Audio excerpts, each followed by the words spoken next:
Demon slayer എന്ന animation പരമ്പരയിലെ പ്രധാന കഥാപാത്രമായ ടാഞ്ചറോ കമാഡയുടെ കഥയാണ് ഇവിടെ പറയുന്നത്.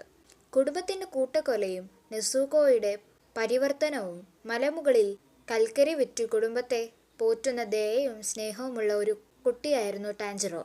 ഒരു ദിവസം ടാഞ്ചറോ കൽക്കരി വിറ്റ് വീട്ടിലേക്ക് മടങ്ങിയെത്തുമ്പോൾ കാണുന്നത് കുടുംബം മുഴുവൻ ഒരു ഡീമനാൽ കൊല്ലപ്പെടുന്നതാണ്. അവന്റെ ഇളയ സഹോദരി നെസുക്കോ മാത്രമാണ് രക്ഷപ്പെട്ടത്.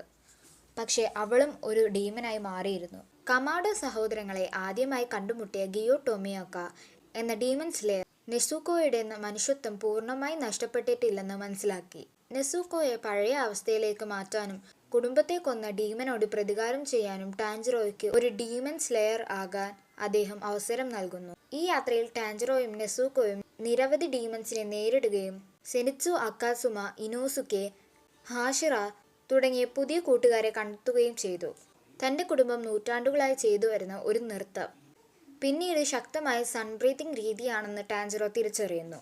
നിരവധി വെല്ലുവിളികൾക്കും പോരാട്ടങ്ങൾക്കും ശേഷം ഡീമൺ കിങ് ആയ മൂസാൻ കിബ്സുജിയെ പരാജയപ്പെടുത്താൻ ടാഞ്ചറോയും കൂട്ടരും തയ്യാറെടുക്കുന്നു. അന്തിമ പോരാട്ടവും ഭാവിയും വലിയ പോരാട്ടങ്ങൾക്ക് ശേഷം മൂസാനെ പരാജയപ്പെടുത്താൻ ടാഞ്ചറോയ്ക്ക് കഴിയുന്നു. എന്നാൽ അവസാന നിമിഷത്തിൽ മൂസാൻ ടാഞ്ചറോയെ ഒരു ഡീമനാക്കി മാറ്റുന്നു. എങ്കിലും നെസുക്കോയുടെയും കൂട്ടരുടെയും സഹായത്താൽ ടാഞ്ചറോ തൻ്റെ മനുഷ്യത്വം തിരികെ നേടുന്നു. അവസാനം ടാഞ്ചറോയും നെസുക്കോയും പഴയ ജീവിതത്തിലേക്ക്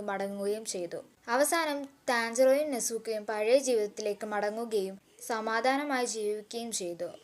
ഈ കാലയളവിൽ ടാഞ്ചറോ കനോവോയെ വിവാഹം കഴിക്കുന്നു.